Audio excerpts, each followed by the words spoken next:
Andrew Mountbatten Windsor. That's what King Charles's younger brother will now be known as, after the monarch shocked the world this week by announcing that he'll be stripping the royal, formerly known as Prince Andrew, of all his titles, as well as forcing him out of his 98-acre Royal Lodge estate. Buckingham Palace released a bombshell statement on Thursday detailing the punishment related to his ties to the late Jeffrey Epstein. Andrew has long denied the allegations, but the palace said the move was still deemed necessary. Andrew's public downfall began in earnest in 2010 when his ties to Epstein entered the mainstream. He stepped back from royal duties in 2019 following a disastrous Newsnight interview and was stripped of his military ranks and titles in 2022 amid a lawsuit from the late Virginia Giuffre. Seen here at age 17 with Andrew and Epstein associate Ghislaine Maxwell. He knows exactly what he's done, and I hope he comes clean about it. Giuffre's recent memoir, Nobody's Girl, a memoir of surviving abuse and fighting for justice, once again put Andrew's connection to Epstein under the spotlight, along with reports that he stayed in contact with Epstein for longer than he'd previously admitted. Not helping matters was the public's sharply declining support for the monarchy as a whole, which royal experts say influenced the king's extraordinary decision. In the statement, the palace emphasized its support of Epstein's victims, writing, "Their Majesties wish to make clear that their thoughts and utmost sympathies have been and will remain with the victims and survivors of any and all forms of abuse." Earlier this month, Andrew released his own statement, revealing that he agreed to no longer use the title Duke of York or any other of his titles, save for Prince. That meant he was still technically a duke on paper, he just wouldn't use the title anymore. But now, his name has been struck from the official peerage roll, the document that tracks royal titles, a move that hasn't happened since 1917, according to the BBC. This means that Andrew's ex-wife, Sarah Ferguson, is no longer the Duchess of York. Their children, Princess Beatrice and Princess Eugenie, however, will retain their titles. Andrew is still technically in the line of succession to the throne, number 8 on the list, right below Princess Lilibet of Sussex,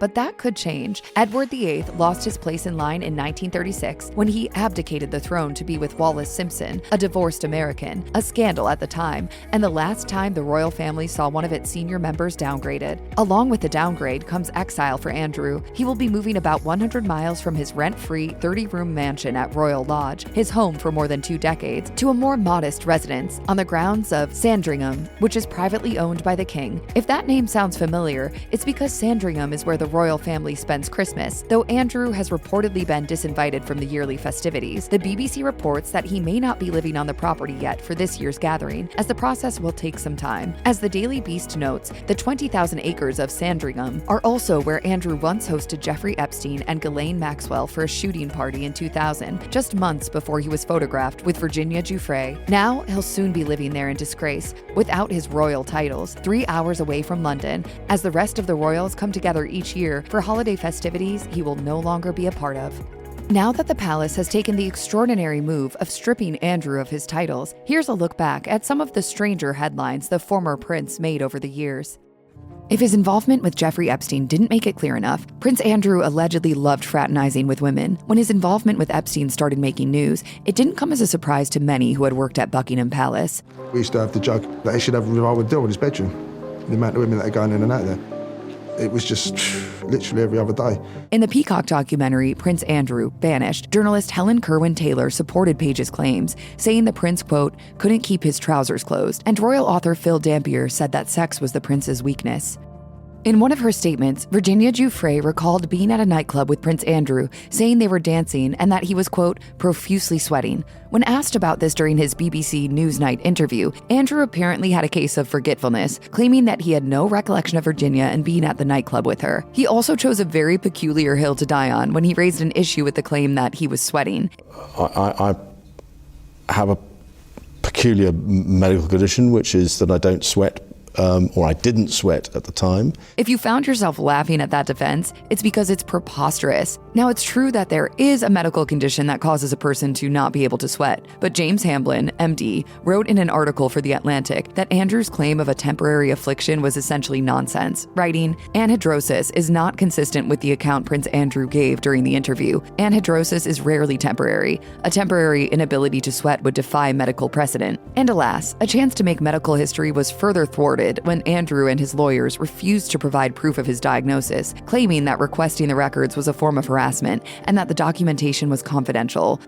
By all accounts, Prince Andrew appears to be a fully grown human man, so it may surprise you that he's got an extensive collection of teddy bears, 72 to be exact. The prince has spoken about his surplus of stuffed bears in the past, saying, "I've always collected teddy bears. Everywhere I went in the Navy, I used to buy a little teddy bear, so I've got a collection from all over the world of one sort or another." Now, having a collection of something isn't odd, and even a grown man with a vast amount of teddy bears can be seen as something more eccentric than outright weird. But what Andrew makes his staff do with the bears is straight up bonkers. Palace staff had to literally be trained on how to arrange all the teddy bears in Andrew's room. And if they messed up, the prince, again, a full-on adult, reportedly threw a temper tantrum. Charlotte Briggs, a former Buckingham Palace staffer, told The Sun that she received an entire day of training for how to arrange Andrew's teddies, and that palace staff were handed a diagram showing them exactly where the teddies had to be placed during the day. Apparently, bedtime was a different story, and the bears had to be arranged differently so that they could watch the prince go night-night. As Briggs recalled, "It took me half an hour to arrange them,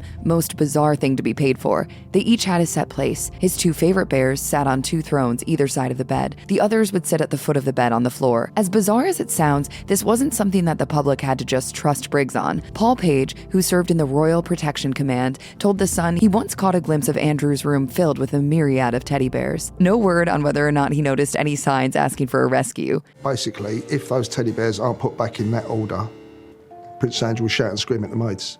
So they took a picture to make sure they get it right.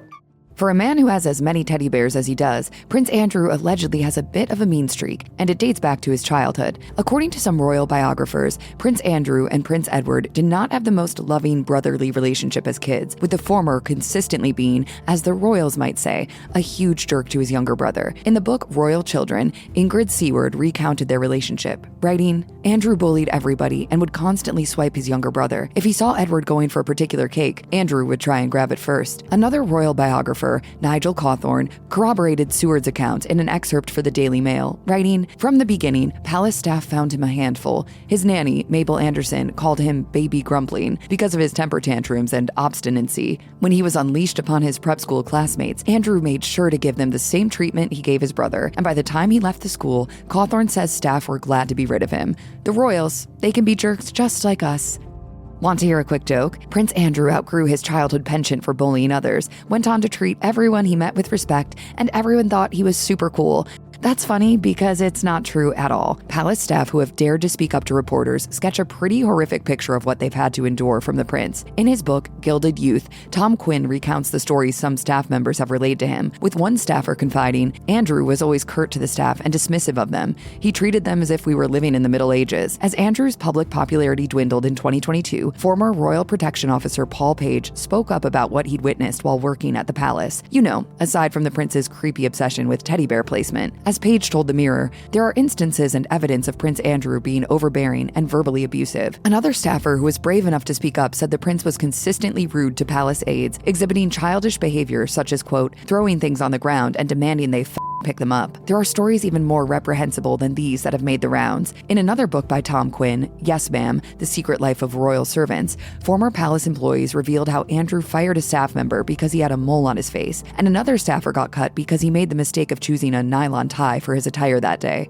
In keeping with his alleged behavior at home, word on the street is that Prince Andrew was also quite a handful when he still traveled to fulfill royal duties. While he apparently left the watchful eyes of his beloved teddy bears at home, he did make sure that someone brought along another trusty companion, a 6-foot ironing board. Ex-diplomat Simon Wilson came forward in the 2023 documentary The Real Crown, Inside the House of Windsor, to talk about how Andrew's travel companion left everyone in the near vicinity perplexed, saying, "We were shocked when a 6-foot ironing board was trying to be negotiated into one of the embassy cars. I asked the valet and said, 'This is insane.' And the valet's response was, 'No one knows how to iron His Royal Highness's trousers like me.'" Wilson also recalled how they received a checklist ahead of time that informed them that the prince would only drink room temperature water. Even if he had his water and perfectly ironed pants, there was still no guarantee that Andrew would behave. Once he threw a big boy tantrum and refused to deliver a prepared speech he was scheduled to give, with Wilson recalling, he tapped the ambassador on the head 2 or 3 times and said, "This is the man who will tell you all about trade," and sat down.